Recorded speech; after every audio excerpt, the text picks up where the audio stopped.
நிறைய பெண்களுக்கு கழுத்து வீங்கி இருக்குது, உடல் பயங்கர தடிமனாக இருக்குது, ரொம்ப டயர்டாகி போயிடுறாங்க. ஏன் இது பெண்கள் அதிக அளவில் பாதிக்குது? இதுக்கான தீர்வு தான் என்ன? அளவோடு உண்ணணும். அளவோட நேரத்தோடு சாப்பிடணும். நேரத்தோடு சாப்பிடணும். தகுந்த உணவு சாப்பிடணும். இந்த பக்கம் இருந்த கட்டி இவ்வளோ பெருசு இருந்துச்சு, 6 மாதத்தில் கட்டி காணாமல் போச்சு. அருமை. அந்த வேலையை அது செஞ்சிச்சு. அனைவருக்கும் வணக்கம். நான் உங்கள் பதகன் பேசுகிறேன். என்னோட அருகில் பார்த்தீங்க அப்படின்னா ரசவாத கலையில் கை தேர்ந்தவர் வாசியோக சித்தர் என்று சொல்லக்கூடிய பாலகிருஷ்ணன் ஐயா இருக்கிறாங்க. ஐயா கிட்ட இன்றைக்கி நாம் தைராய்டு பிரச்சனையை பற்றி பேசி அதுக்கான தீர்வுகளை கேட்டு தெரிஞ்சுக்க வந்திருக்கிறோம். வாங்க வீடியோக்குள்ளே போகலாம். ஐயா வணக்கம். ஐயா வணக்கம். வணக்கம் ஐயா.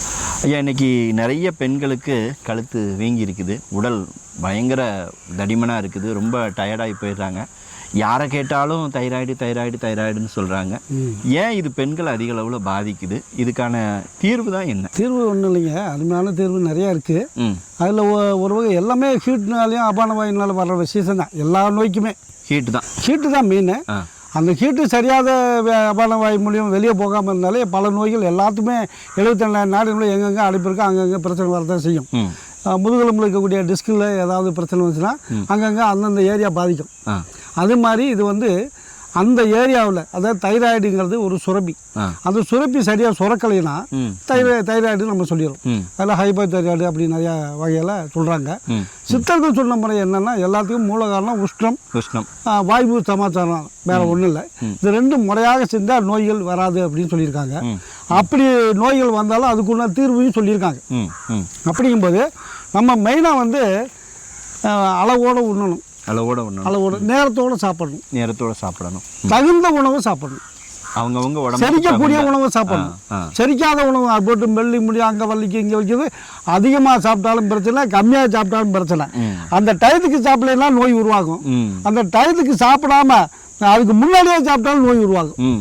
அப்போ அதுவே பசிக்கும், பசி எடுக்குதுன்னு சொல்லுவோம். அப்போ பசிக்கு அந்த நேரத்தில் போடலைன்னா அதுவே நோயை உருவாக்கி வேலை செய்யும். அதனால தான் பசி தெரு தனி தெரு வெளித்திருன்னு அன்றைக்கே பாடினாங்க. அப்போ இதில் வந்து நம்ம என்ன செய்யணுமா, சித்தர்கள் சொன்ன பிரகாரம் நம்ம மற்றவே வேணாம், சித்தர்கள் சொன்ன பிரகாரம் நம்ம போவோம்.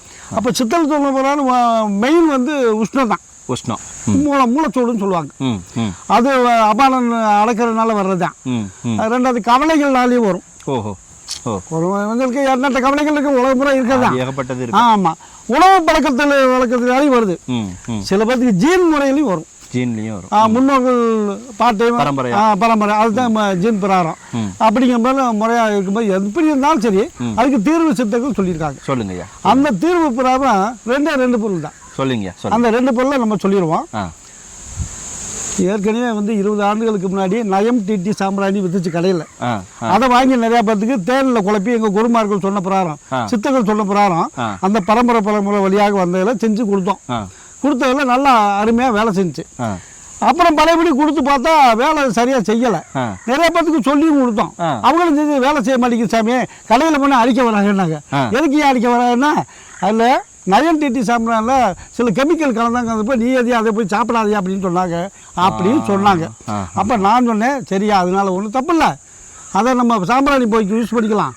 இதுக்குன்னே மலை ஜாதிகள் இருக்காங்க, அவங்க வந்து மரத்து பால் எடுத்து கொடுக்குறாங்க. சாம்பிராணி மரத்து பால் கொடுக்குறாங்க, கொங்குளிய மரத்து பால் வருது, கடைக்கு வருது. அங்கே வரும்போது இது கெமிக்கல் கலக்காம ஒரிஜினல் நம்ம வாங்கிக்கலாம். அப்போ ஒரிஜினல் வாங்கி அதுக்கெல்லாம் இருக்காங்க ஆளுகள்லாம், அவங்க கிட்ட பணத்தை கொடுத்தா அவங்க தருவாங்க. அதை வாங்கி நீங்க தேனில் கலந்துக்கிங்க. தேனை வந்து ஒரிஜினல் தேனா இருக்கணும். சும்மா டூப்ளிகேட் தேனை வாங்கிட்டு வச்சுக்கிட்டா பார்க்கறது வேலைக்கு ஆகாது. அதுலயும் அந்த சொல்லக்கூடிய 2 பொருள் சாம்பிராணியும் தேனும், இன்னும் 2 பொருள் சேருது, அதையும் சொல்லிடுவோம். இப்போ இந்த சுத்தமான சாம்பிராணி ஒன்று எவ்வளவுங்க? சும்மா ஒரு 25 ml போதும். 25 கிராம். 25 கிராம்லேருந்து 50 கிராம் போட்டுக்கலாம். 1 மாதம் மருந்து போட்டுக்கிட்டு அதில் தேவையான அளவு லேகிய மாதிரி பவுடர் பண்ணி அதை தேனை ஊற்றுனா லேகிய மாதிரி வரும். அந்த அளவுக்கு தேன் அவ்வளோதான். அதை டப்பா தனியாக வச்சுக்கிறோம். தினமும் காலையில் மதியம் நைட்டு 3 நேரமும் 3 to 6 மிளகளவு எடுத்து வெறும் வயிற்றுல சப்பி சாப்பிட்டுக்கிறோம். அவ்வளோதான் மருந்து. அடுத்து 2 பொருள் மூலிகை சேருது. அது என்ன மூலிகைங்க? சொல்லிடுவோம். ஆடாதோட எல்லாத்துக்குமே தெரியும். ஆடாதோட இலை, அதோட பவுடர் பச்சையாக சாப்பிட்டா விசேஷம். பச்சை சாப்பிட்டா பவுடரோட விற்கிது கடையில் வாங்கிக்கலாம், பொடியாக வாங்கிக்கலாம். அது காலையில் மதியம் நைட்டு 3 நேரமும் 1 to 2 சுண்டல் அளவு கொண்டைக்கல்லாளவுன்னு சொல்லுவாங்க. அது சாப்பிட்டுக்கிட்டு பால் சாப்பிட்டுக்கலாம். இன்னொன்று ஒன்றுக்கு சங்கமுள்ளு வேறுன்னு ஒன்று. சங்கமுள்ளு வேறு வேலிகள் பூரா அதற்கு முள்ளு முள்ளா குத்தும், சங்கமுள்ளுன்னு சொல்லுவாங்க. அதோட வேறு பட்டையா இருந்த விசேஷம். பட்டை கடைக்குள்ள வேற ஒன்று வெட்டிக்கலாம், கடையில் வேற ஒன்று வச்சிருக்காங்க, பவுடர் பண்ணி வாங்கிக்கலாம். இல்லை அப்படின்னா பட்டையா எடுத்தா 100% பலன். 100% அவங்க வேறு மட்டும் தானே வச்சிருக்காங்க, பட்டையா தனியா இல்லையே. அப்போ பட்டையா தனியா அதுக்கு தகுந்த ஆளுங்க இருக்காங்க, ஏதாவது காசை கொடுத்தா வெட்டி கொடுத்துருவாங்க பட்டையை எடுத்து, அப்படியும் நம்ம வாங்கிக்கலாம். சங்கன் முள் வேர், சங்கம் முள் வேர். முள்வேர் சங்கல்ல 2 இருக்குது. பீனாரி சங்கல் ஒன்று இருக்கு, அது முள்ளு இல்லாம இருக்கும், அது நமக்கு வேணாம்.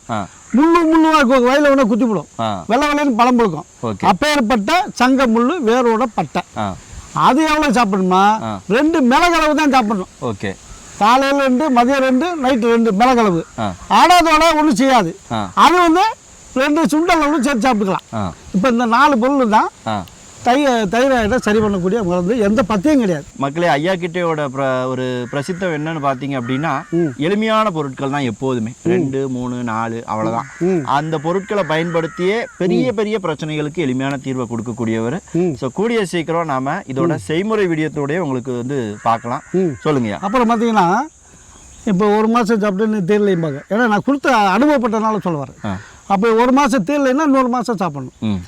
இப்படி ஒரு சில பேருக்கு 3 மாதத்துல சரியாகுது, 2 மாதத்துல சரியாகுது, ஒரு சில 27 நாள்ல சரியாச்சு. சில பேருக்கு 6ஆம் மாதம் 7 அவருக்கு எனக்கு சண்டையே வந்துருச்சு.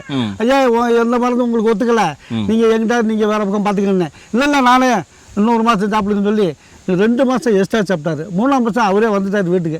நல்லா இருக்கு சாமி, அருமையா இருக்குன்னு சொல்லிட்டு பழையபடி 2 டிக்கெட்டை வேற கூப்பிட்டு வந்தாரு. ஐயா என்ன சொல்ற, அது மாதிரி செய்ய அப்படின்னு சொல்லிட்டு போயிட்டாரு. அந்த பிரகாரம் செஞ்சு அவங்களுக்கு சரி பண்ணி விட்டுருக்கேன். அருமை. ஆமா, அருமை அருமை. இந்த பக்கம் இருந்த கட்டி இவ்வளவு பெருசு இருந்துச்சு, 6 மாதத்துல கட்டி காணாம போச்சு. அருமை. அந்த வேலையை அது செஞ்சுச்சு. அதாவது ஐயா என்ன சொல்றாங்க அப்படின்னா, நோயோட தன்மை, நோயாளியோட உடல் அமைப்பு, எவ்வளவு காலமா அந்த நோய் இருக்கு, அதை பொறுத்து தான் அந்த நோய் குணமாகிறதுக்கான கால அவகாசம் மாறுபடும். சரிங்களா? ஸோ அதனால குறைந்த சில பேருக்கு கொஞ்ச நாள்லேயே சரியாயிருது, 2-3 வாரத்திலே சரியாகுது. சில பேருக்கு 6-7 மாதம் கூட ஆகுது. ஆனால் இது எளிமையான மருந்து தான். இது கூட வேற எந்த இது பத்தி ஏதாவது எந்த பத்தியும் சைட் எஃபெக்ட் கிடையாது, பத்தியம் எதுவுமே இல்லை சொல்றாங்க. அதனால இதை நம்ம ட்ரை பண்ணி பார்க்கலாம். பட் நீங்கள் கொஞ்சம் பொறுத்திருக்க தான் வேணும். ஐயாவே அதை செய்முறை வீடியோவோட உங்களுக்கு காணிப்பாங்க. காணிச்சதுக்கப்புறம் நீங்களும் முயற்சி பண்ணுங்க, பலனடையுங்க. ஸோ இந்த செய்முறை வீடியோ உங்களுக்கு வேணும் அப்படின்னா கண்டிப்பாக நீங்கள் இப்போவே இதுக்கு சப்ஸ்கிரைப் பண்ணி வச்சுக்கணும், ஃபாலோ பண்ணி வச்சுருந்தா தான் இது அடுத்த வீடியோ போடும்போது உங்களுக்கு அது நோட்டிஃபிகேஷனில் வரும். ஸோ இன்னொரு பதிவில் நம்ம கண்டிப்பாக இன்னும் பயனுள்ள மருத்துவ தகவலோடு மீண்டும் சந்திக்கலாம். நன்றி, வணக்கம். நன்றி வணக்கம்.